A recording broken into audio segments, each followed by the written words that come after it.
السلام علیکم ورحمۃ اللہ وبرکاتہ۔ نحمده ونصلي على رسول الكريم، اما بعد، اعوذ باللہ من الشیطان الرجیم، بسم اللہ الرحمن الرحیم۔ ذلك الكتاب لا ريب فيه هدى للمتقين، وقال النبي صلى الله عليه وسلم خيركم من تعلم القرآن وعلمه۔ الہی رونق اسلام کے سامان پیدا کر، الہی رونق اسلام کے سامان پیدا کر، دلوں میں مومنوں کو الفت قرآن پیدا کر۔ صدر محترم اسٹیج پر رونق فروز بزرگان دین اور حاضرین جلسہ، آج کے اس محفل مبارک اجلاس میں میری تقریر کا موضوع سخن دنیا کے سب سے پاکیزہ اور مقدس کتاب قرآن پاک ہے۔ ہمیں چڑھتے سورج کی طرح یقین ہے کہ اس کا ایک ایک حرف سچ اور صادق ہے۔ وہ قرآن پاک ہے جس کی زبان مقدس، بیان مقدس اور جو فصاحت و بلاغت کا ٹھانٹے مارتے سمندر ہے، جس کے متعلق ارشاد ربانی ہے۔ قرآن و کتاب ہے جس کے برحق ہونے میں کوئی شک و شبہ نہیں، جس کے بارے میں محسن انسانت حضور پاک صلی اللہ علیہ وسلم نے ارشاد فرمایا، خیرکم من تعلم القرآن وعلم۔ تم میں سب سے بہتر وہ شخص ہے جو قرآن کو سیکھے اور سکھائے۔ دعا کیجئے خدا قدوس ہم اس قرآن پاک کے دولت سے مالا مال فرمائے، آمین۔ نوجوان دوستو، قرآن پاک رب ذوالجلال کی طرف سے عطا کردہ وہ حسین تحفہ ہے کہ جس نے 23 برس کی قلیل مدت میں پوری عالم میں انقلاب برپا کر دیا۔ بڑے سے بڑے فصحاء، بلغاء، ادبا، شعراء حیران اور شدہ رہ گئے، جس کی عطا کو سن کر پتھر دل موم ہو گئے۔ دوستو، یہی وہ قرآن ہے جس کی برکت، یہی وہ قرآن ہے جس نے رسول کی رسالت کا احساس بخشا، یہی قرآن ہے جس نے پرس مردہ قلوب کو تازگی بخشی۔ ہاں یہی وہ قرآن ہے جس کی برکت سے جنات و شیاطین کا آسمان پہ جانا بند ہوا۔ یہی قرآن ہے جس کی برکت سے محبوب کی رضا نصیب ہوتی ہے۔ یہ قرآن ہے جس کی بدولت عمر فاروق ایمان نصیب ہوا۔ یہ قرآن ہے جس نے سچائی اور امانت داری کا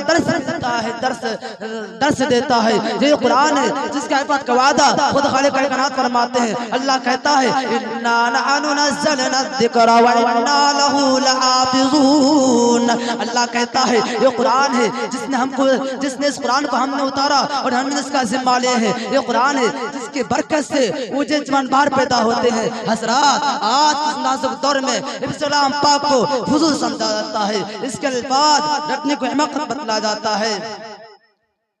کہا جاتا ہے کہ اس کاٹنا اور بے سمجھے پڑھنا بے سود ہے۔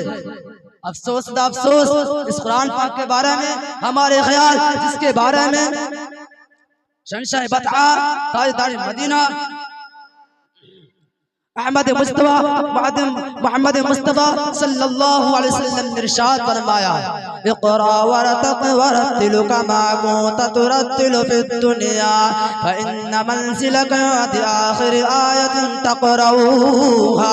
کہ قیامت کے دن آپ اس قرآن سے کہا جائے گا قرآن پڑھتا جا اور جنت کے درجوں پر چڑھتا جا اور ٹھڑ پڑا کر جیسا کہ تو دنیا میں ٹھڑ پڑا کرتا تھا، بس تیرا مقام اور ٹھکانہ وہی ہے جہاں آخرت پر پہنچو۔ یاد رکھو یہ قرآن دنیا کی سب سے بڑی نعمت ہے۔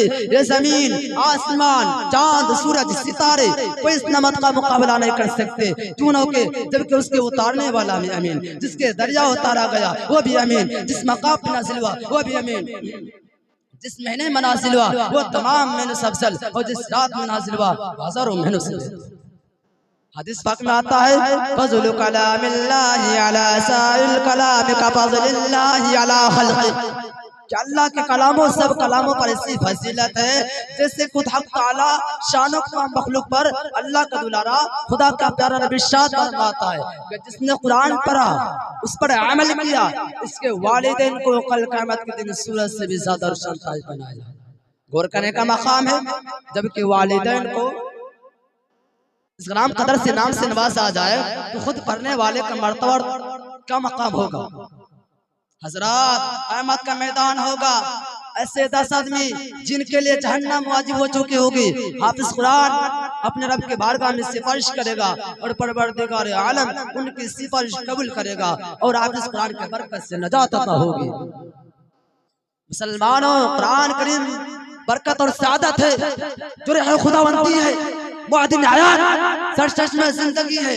اور اب قوم جو پشتا پشتے سے مردہ چلی آ رہے تھے، دنیا جس کو دلیل حقر جاتی تھی، کوئی ان کو میگنی میں کھلنے والا سمجھتا، کوئی ان کو جہل مکہ کہتا.